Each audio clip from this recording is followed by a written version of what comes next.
What's going on, guys? Bexio back, and today we got a brand new video on the Robinhood hack that happened a couple days ago. So a little bit late to this video, but it's still important to know what you can do to protect yourself against these types of hacks and attacks on your own account, and what might come from this hack, and protect yourself from what could come from like the phishing attacks that come from it. But before we jump into that, if you are not subscribed, why aren't you yet? Just smash the subscribe button. We are on the road to 1,000 subs.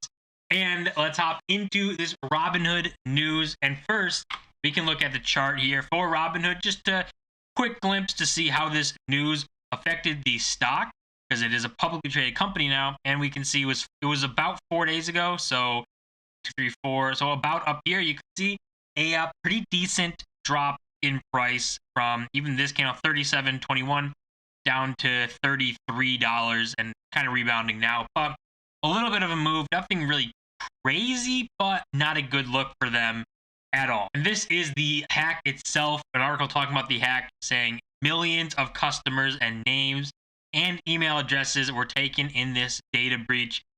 You can see it was 5 million customer email addresses and 2 million customer names taken, and then a smaller amount got more specific data that was right here that allowed the hacker to obtain customer names, email address, and also full names, date of birth, and zip codes of 310 customers. So it should be, if you were exposed in this hack, had something happen where your information actually got out, Robinhood should have emailed you telling you that it happened and possibly telling you, what to look out for and stuff like that. But that's the biggest sign to see if you were actually involved in this.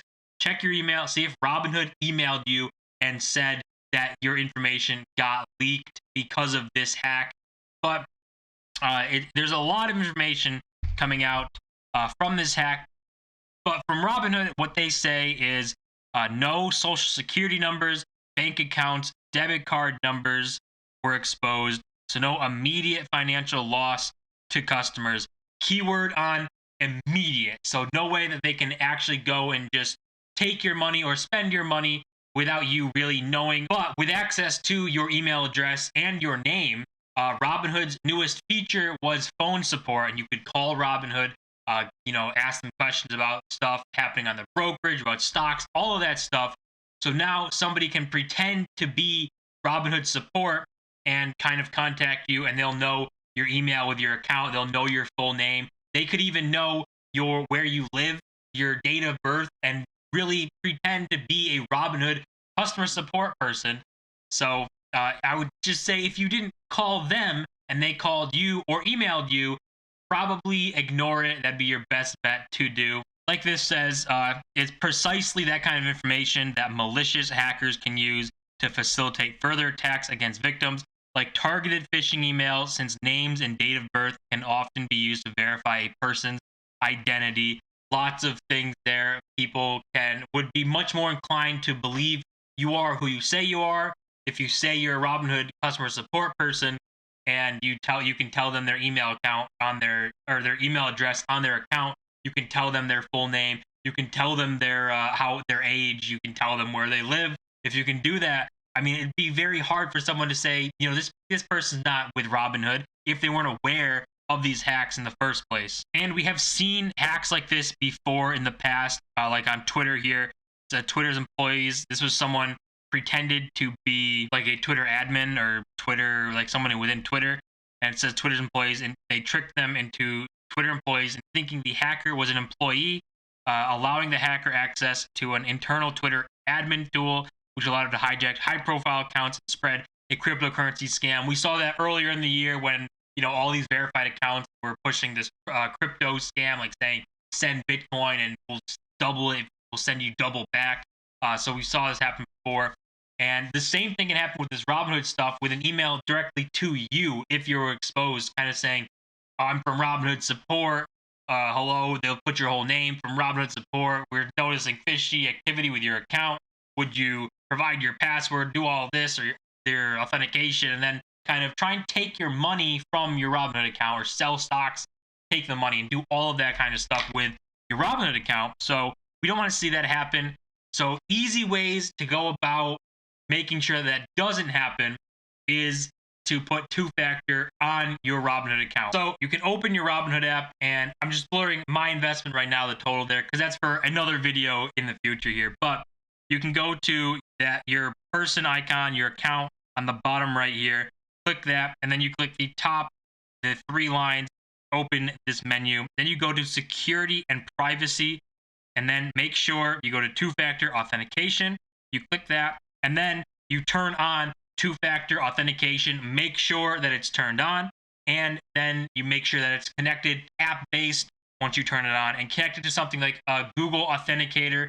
That app is one where you can actually have a code generate and regenerate every about 30 seconds. So when someone's trying to get into your account, they would have to guess that code and get it correct within a 30-second period, or more realistically, they would need your phone itself to be able to get into the account.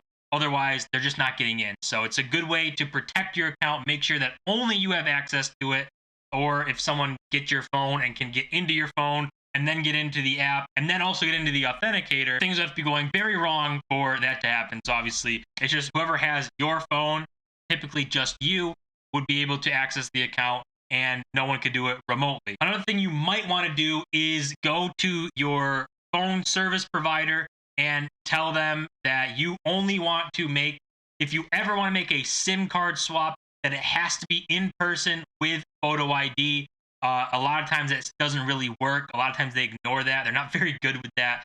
But that is another big way how hackers get your account info. They can, if they have your phone number, which a lot of people from this Robinhood hack actually do have, they can request a SIM swap to get your phone number on their SIM card. Then your SIM card would not be working. They would have it right there. And then if you don't have this Google Authenticator and you have it set up to two-factor, but you have it set up with your phone number, then they can use that SIM card swap. They can just call your phone service provider, tell them I want a SIM card swap, tell them the address to send it to. They'll just send it to them. The phone services are really bad with this. And then when they get that, they plug it into their phone, go into your account, they have your email, they say forgot password, send the reset thing to the phone number, then they get to reset the password, get access to your account, and then they can also sell and withdraw money to wherever they want, because the two-factor is the phone number, and then they just have your phone number. They have the code, and you would never even know what's going on. That's why when you pick the two-factor, you want to do app-based, so it's hardware, device. You have to have your phone. You can't do a SIM card swap, which is very common and easy to do for these hackers and people, because the phone service providers, even if you go to them and tell them, I do not want a SIM card swap without me coming in person with photo ID, they will still somehow not listen to you and send it out, and you can get into a bunch of problems. So just have the Google Authenticator app as two-factor, not your phone number. So that is the 2 ways that you really need to look into to making sure you have set up. Make sure you go set up the Google Authenticator for two-factor authentication on your Robinhood app, and basically on any app really that you can do two-factor for. And the reason you really don't want to do your phone number as that and you want to do the app is because no matter what you tell the phone service providers, if you tell them never to do a SIM swap ever in the entirety of while you are there, they'll still end up doing it if someone asks for it. So it's just not worth it to put the trust in someone else. Put the trust in yourself with your phone, and then only you can access it, and then you can give the code to someone else if for some reason somebody else somewhere else needs to get into your account. But always use the Google Authenticator app. It is just much, much better than relying on the phone service provider to actually listen to you. So it does suck to see these hacks happening, and hopefully every single person who was involved gets to check their email or something, or make sure if they were involved that Robinhood lets them know, and take the steps necessary to make sure that nothing comes of this and you lose your money. That's the last thing we really want to see. But what you got to do is just the Authenticator app is the best way, two-factor authenticator, and that's the best way you can really do it right now. So that's going to do it for this video. The Robinhood hack, kind of crazy to see it still happening, or these hacks still going down. I'm sure they're never going to end. But as always, guys, I'm going to smash that like button and subscribe. We're on the road to 1,000 subscribers. I'll see you guys in my next video.